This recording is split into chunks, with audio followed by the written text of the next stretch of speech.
What's up, guys, and welcome back to the Little Scale Cars YouTube channel.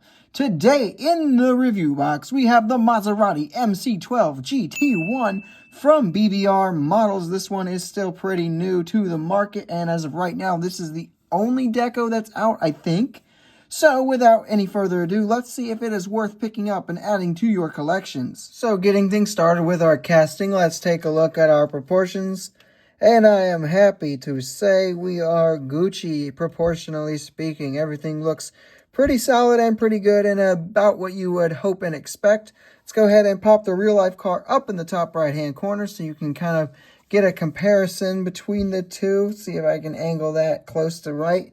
That should be good enough. Anywho, let's break the casting down now and see what is what. So, plastic. Pretty much everything you're going to see here is metal. I believe this section right in here, there's a little engine cover thing, is plastic. Rear wing, obviously going to be plastic. Mirrors are actually a harder plastic than they typically are from BBR. And that is just about it as far as the plastic goes, because we do have this nice metal base. Not a whole lot of detail going on there down in the diffuser. Obviously, though, this car was probably super flat on the bottom. But everything else is pretty much going to be die cast. We look at all of our little body lines and vents and louvers. They're all going to be casted in and looking very, very good. Everything is basically as it would have been on the real life car. Little vent going in through here.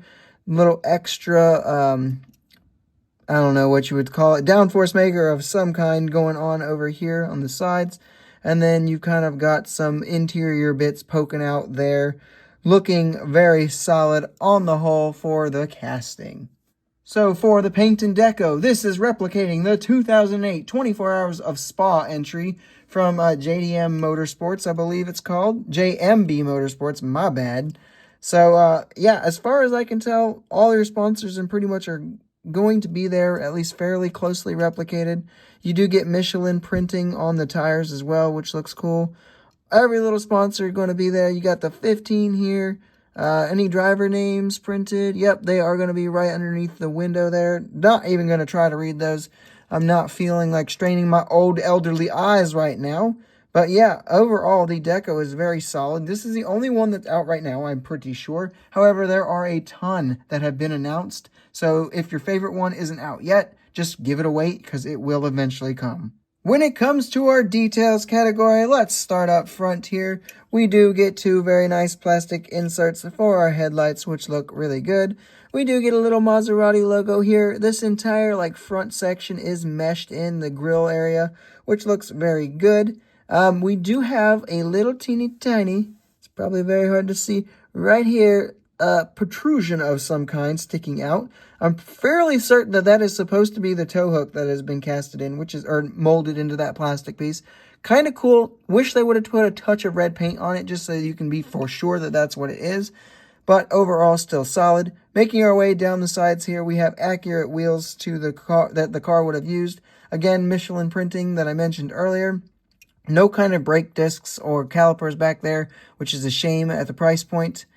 But mirrors, it is hard to tell, but there is a little teeny tiny reflective sticker there, which is accurate and looks good. And then when we come to the rear section, again, this section all meshed in, all that grilling looks good. And then you got two little exhaust pipes poking out here, and you got the teeny tiny little taillight section, which is accurate and looking very, very nice. So overall, the detailing is accurate to the real-life car. It doesn't pop quite as nicely as it does on other models, but again, it is very accurate to the real-life car. Moving into our roll test, let's give it a roll. It's a BBR model, so it should be no surprise that it rolls, and it rolls very, very nicely. Put it on the scale, and it comes out to be 56.72 grams, so that metal body and metal chassis really give it a nice solid heft. Alrighty, guys, so pros and cons. Getting started with our pros, this is the easiest Maserati MC12 GT1 to get in 1/64 scale. I think it's only the second one that's ever been done. It might even be the first one that's ever been done, but I am fairly certain that Kyosho has done one in the past.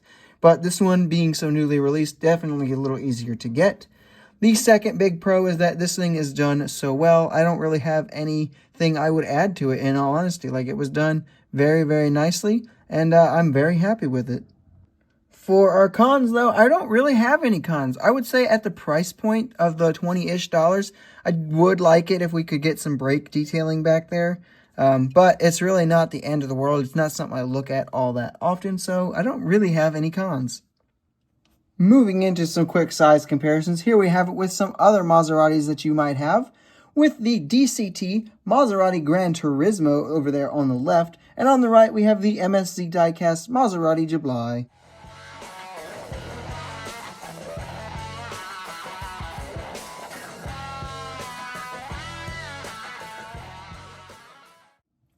And here we have it with some regular MC12s, with the Hot Wheels Maserati MC12 over there on the left, and on the right we have the BBR Maserati MC12.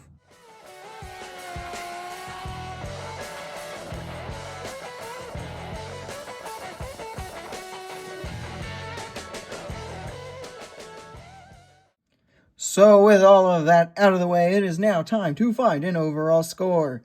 The hype level, I'm going to give it a 9.65 out of 10. These sold pretty quickly for the most part, and I was very excited for it, you know. I was a little hesitant when it first came out just because I was like, man, do I really want this deco? Should I wait for some other decos? But that was really the only hinge in the hype, so a 9.65 there.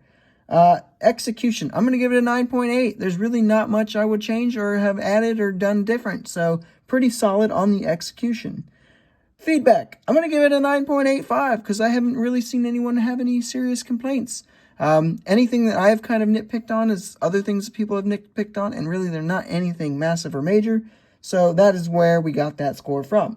When we take these three categories, add them up and average them out, we will end up with a 9.77 out of 10 as our overall score. So this car is really cool. This casting and release is also done very, very nicely, and I think that it came out great. However, with so many decos coming on their way and some actually what I would consider iconic decos coming for this particular release, I wouldn't blame you too much if you did pass on this particular one and waited for a different or what you might think is a better deco. That being said, though, it is BBR, so, you know, it could be another 2 years before those decos actually hit. So it's just the way that things seem to go for them. I do wish they would pick it up and release their things a little bit faster.